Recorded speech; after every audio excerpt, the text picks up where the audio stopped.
Cancel $1,000 smartphones. They're a rip-off. No one is going to buy $1,000 phone. No idea what they're doing. $1,000. I hate $1,000 smartphones. It doesn't will never be mainstream. It has an electric phone. You can get a better phone. It's something.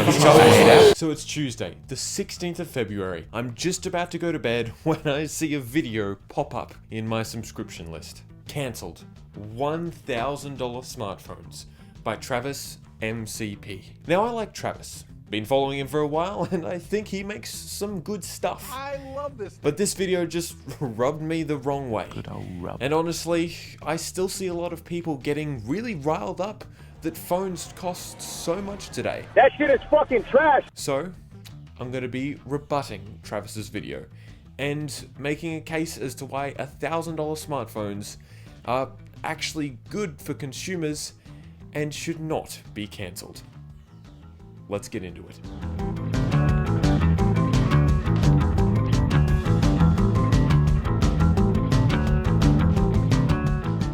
In his video, he made 3 major points as to why $1,000 smartphones should be cancelled. Point number 1. Phones never used to be $1,000. This is true, but phones have also never been so useful.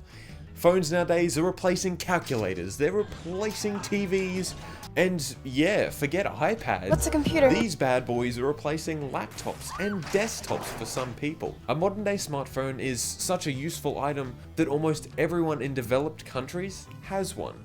Now, there is an element of truth to the fact that smartphone companies are making their devices more expensive because they want more of your money.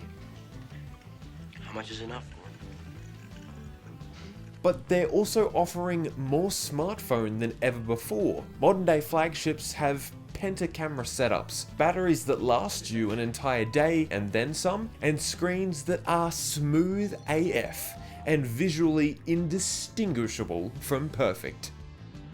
Wow! There will always be an aspect of diminishing returns, but exactly when the cost outweighs the features is different for every person. Point number 2. Good phones are getting cheap.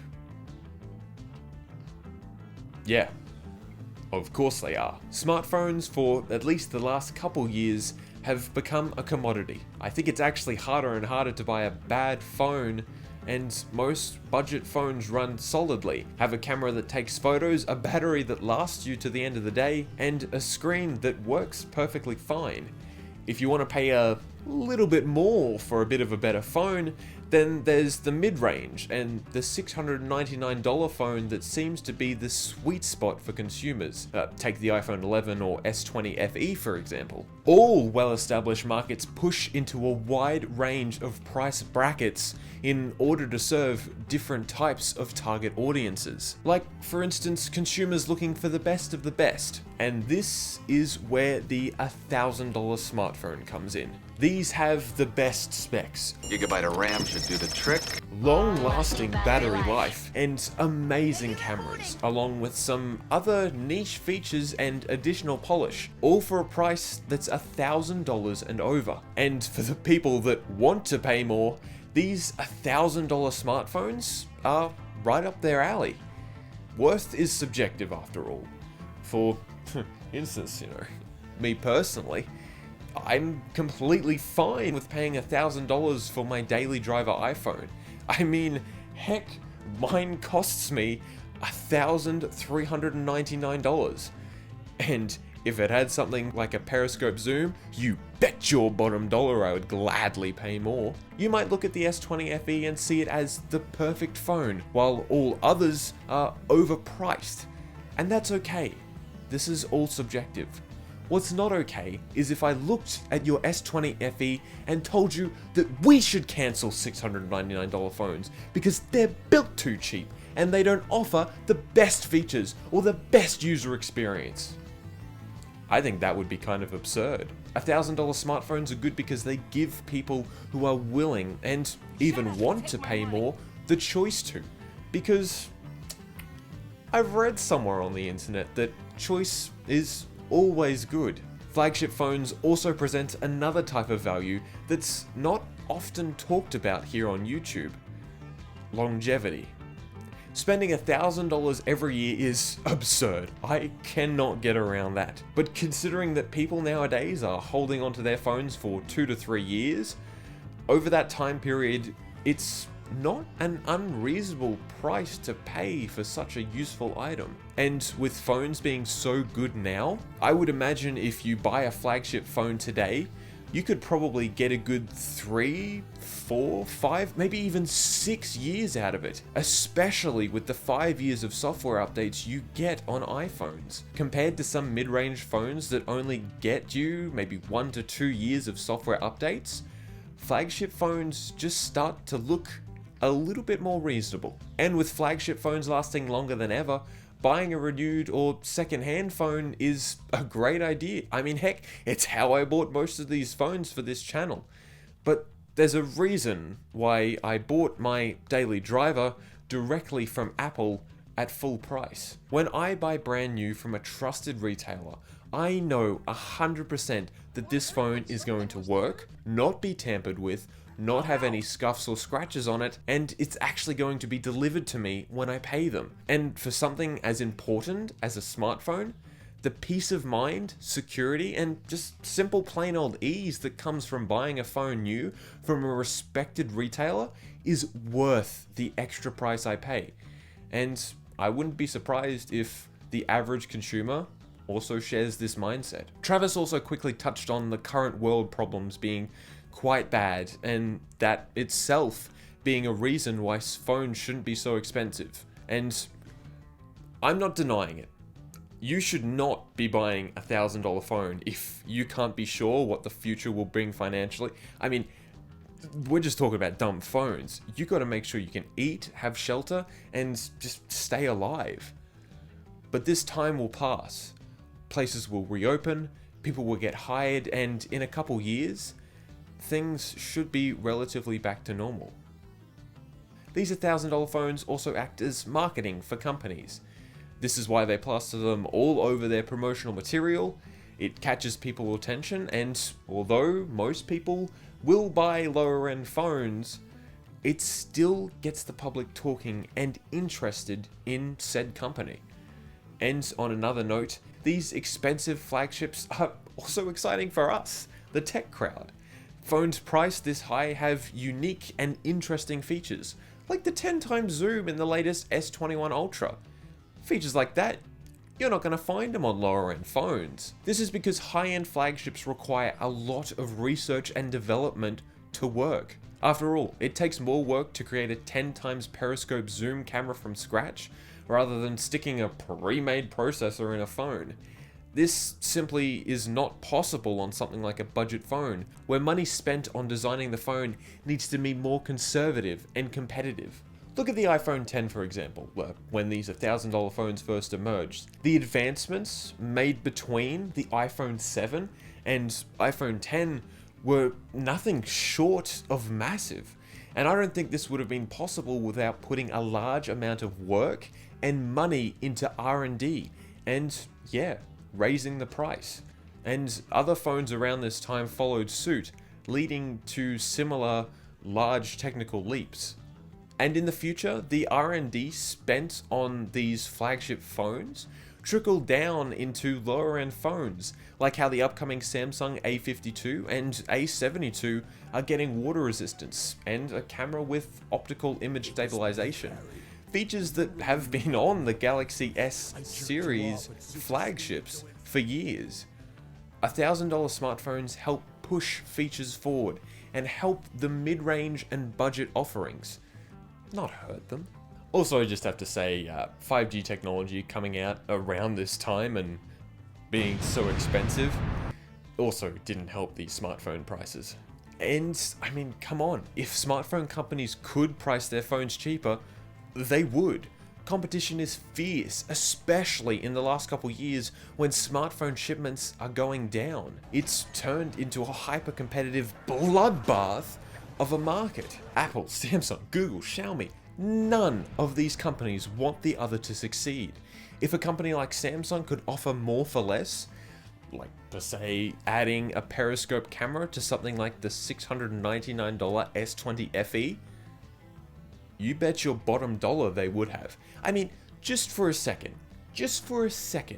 imagine if Samsung offered something like the S21 Ultra at that $699 price point.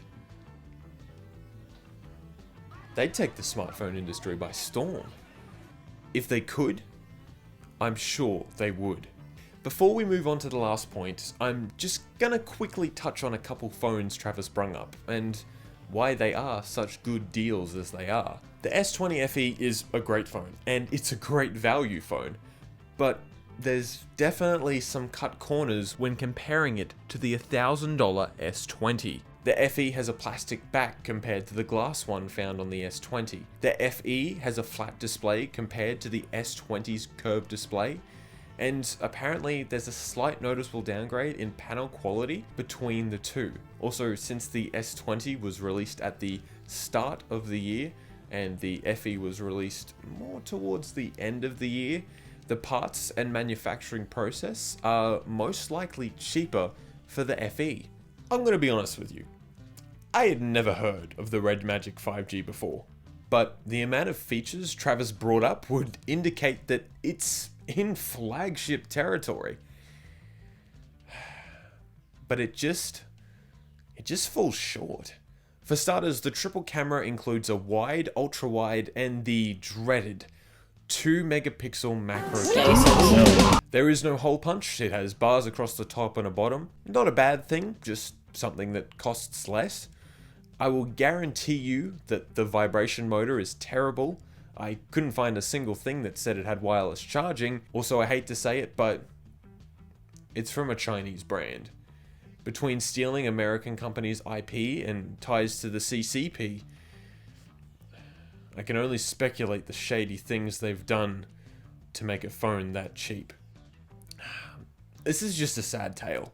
If nobody has seen the absolutely excellent video Mr. Who's the Boss has done on LG, the condensed version of it is that, theoretically, nobody really knows about LG phones outside of the tech space. Mainly because LG doesn't really have a solid, graspable, or consistent thing that makes them unique from the competition.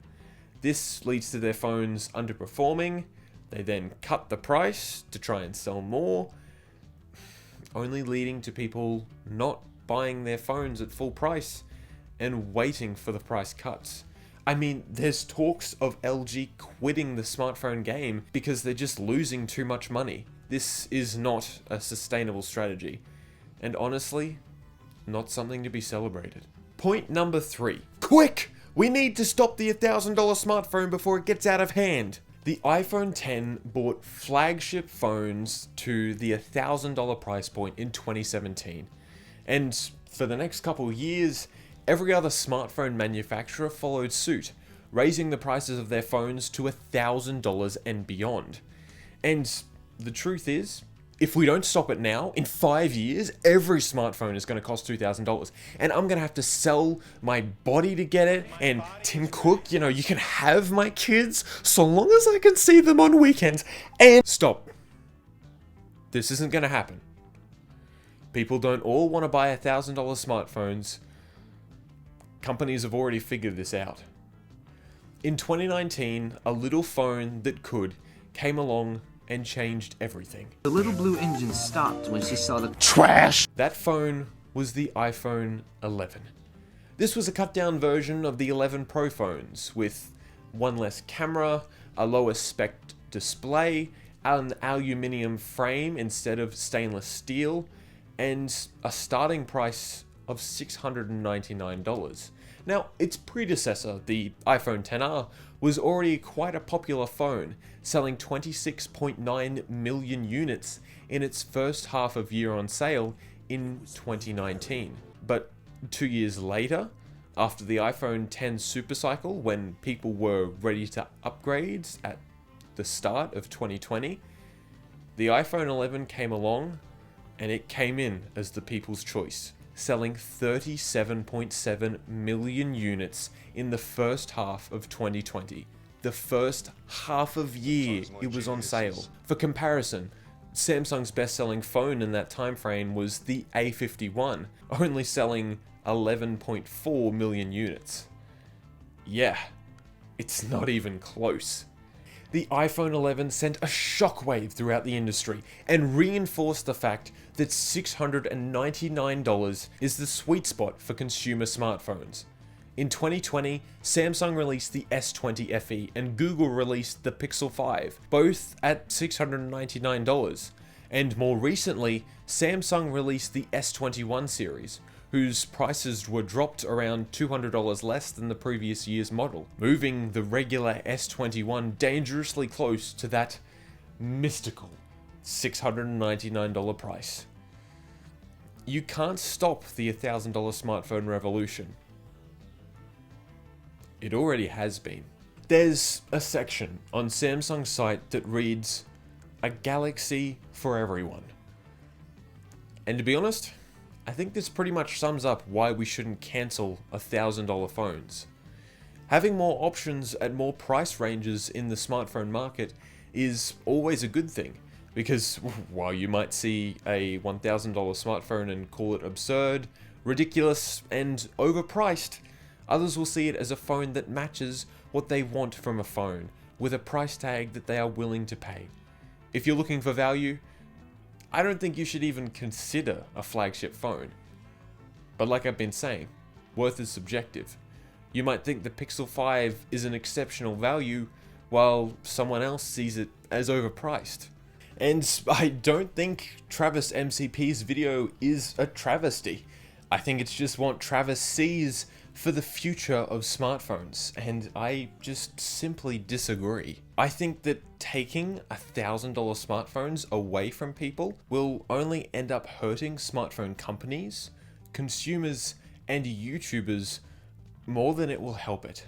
Should smartphone manufacturers put a large amount of focus on their $700 and budget offerings? Yeah, absolutely. These are going to be the phones that most people are gonna buy. But should they cancel their $1,000 smartphones simply because $1,000 is too much money to spend on a smartphone, in your opinion? No. No, they should not. Thank you for coming to my nerd talk.